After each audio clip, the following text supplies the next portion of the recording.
Salut tout le monde, ici Adrian Mercier.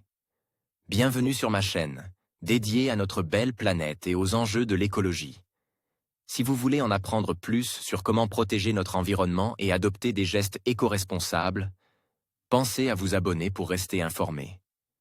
Prêts à explorer ensemble? C'est parti. Bonjour à tous. Dans cette vidéo, je vais vous parler d'un sujet qui nous concerne tous, le changement climatique.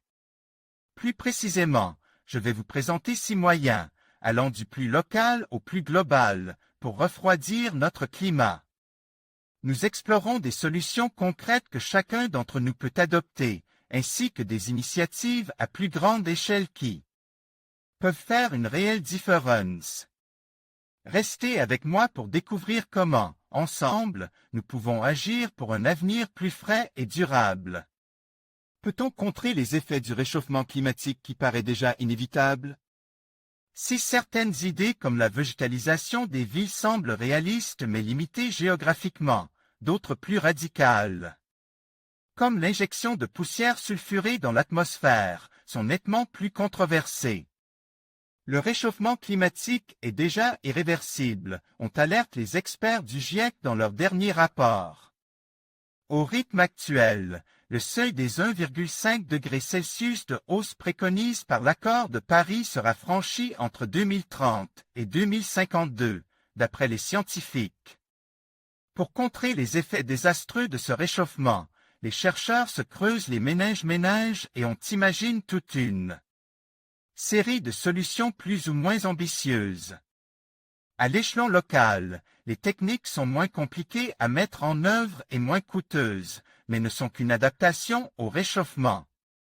Lorsque l'on passe à un niveau supérieur, immédiatement, les questions éthiques et les problèmes de gouvernance mondiale s'en posent.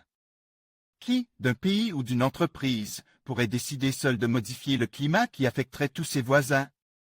Quant à refroidir la Terre entière, les incertitudes sont tellement énormes qu'on voit mal qui s'y risquera. À l'échelon local, végétaliser les villes. Dans les agglomérations, le bitume des rues et le béton des immeubles absorbent l'énergie solaire et créent des îlots de chaleur urbains, ICU. On note ainsi jusqu'à 12 degrés Celsius de différence entre un centre-ville et sa périphérie, d'après l'ADEME. La solution? Reverdir la ville. Les arbres procurent de l'ombre et contribuent à rafraîchir l'atmosphère grâce à la respiration des feuilles.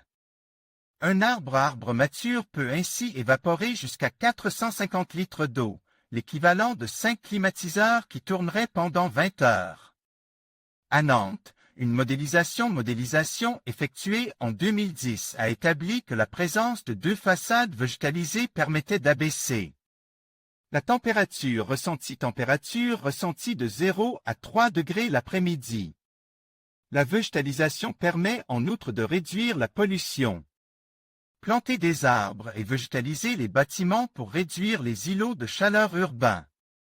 Shuttersnap, un splash mais aussi peindre les routes et les toits en blanc.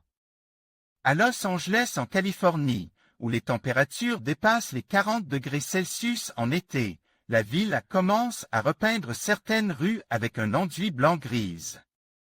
Grâce à leur pouvoir réfléchissant, une différence de 6 à 7 degrés Celsius a été constatée entre les rues peintes en blanc et les autres, d'après le fabricant. À New York, la municipalité a déjà repeint plus de 460 000 mètres carrés de toiture avec une peinture réfléchissante. À 26 degrés, une toiture sombre peut monter jusqu'à 80 degrés Celsius contre 45 degrés Celsius pour une toiture claire, révélé Amandine Crambe, ingénieure urbaniste à l'ADEME. À Paris, plusieurs écoles vont remplacer le bitume par de la pelouse ou des enrobes poreux et évapotranspirants dans les cours de récréation. À Los Angeles, les routes repeintes en blanc pour limiter la canicule. La Street Service, Twitter à l'échelon régional, ensemencer les nuages. Les nuages bas permettent de refroidir l'atmosphère en réfléchissant le rayonnement solaire. La technique de l'ensemencement consiste à injecter des aérosols dans ces nuages pour les rendre plus brillants afin d'accentuer leur pouvoir réfléchissant. L'ingénieur américain David Case suggère ainsi de disperser de l'acide sulfurique par avion qui, combine à la vapeur d'eau, formerait de minuscules particules qui se disperseraient avec le vent pour renforcer l'effet l'albédo. D'après ces calculs, il faudrait injecter plus de 250 000 tonnes d'acide sulfurique par an en 2040 pour compenser le réchauffement. Une idée hautement controversée pour les dangers qu'elle présente, notamment pour la couche d'ozone. Augmenter l'albédo des nuages pour limiter le réchauffement. Andrew Ruiz, un splash mais aussi, fertiliser les océans. Le phytoplancton à la surface de l'océan capture le dioxyde de carbone dissous dans l'eau et le transformant. Matière organique grâce à la photosynthèse. Lorsqu'il meurt, cette matière organique se déposait au fond de l'océan, piégeant le CO2. C'est ce qu'on appelle la pompe à carbone biologique. Dès lors, l'idée semble toute simple pour doper cette pompe. Il suffit de nourrir le phytoplancton avec du fer. Pour augmenter la biomasse et donc la capture du CO2. Selon des modélisations, cette technique pourrait s'avérer efficace notamment dans les zones pauvres en phytoplancton comme l'océan austral.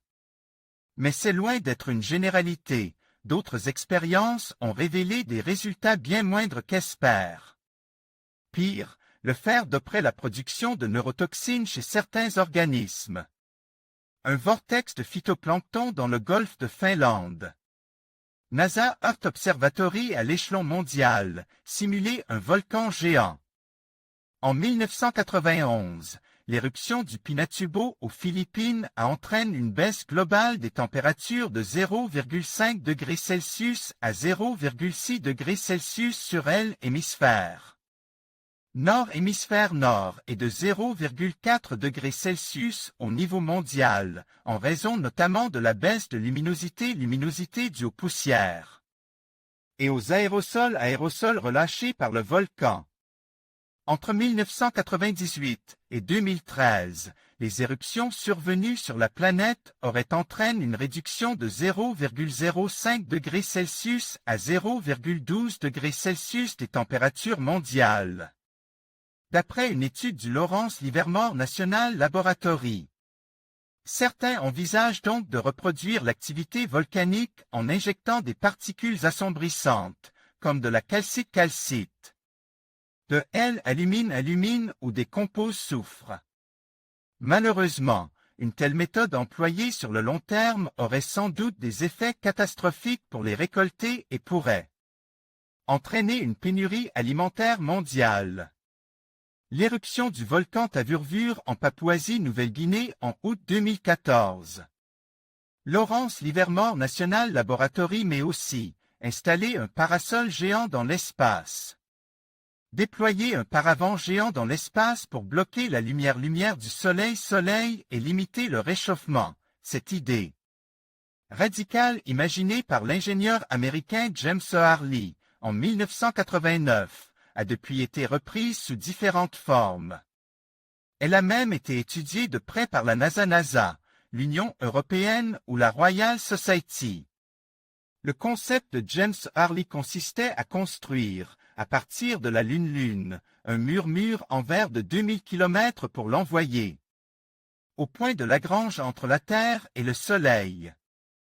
D'autres on suggère de fabriquer des nuages à partir de la poussière lunaire ou de construire un anneau artificiel autour de la Terre. Constitué de 50 000 miroirs. Des idées d'un coût tellement exorbitant qu'il est peu probable qu'elles aboutissent un jour. Des milliers de miroirs envoyés dans l'espace pour protéger la Terre du rayonnement solaire. Vistia, Photolia.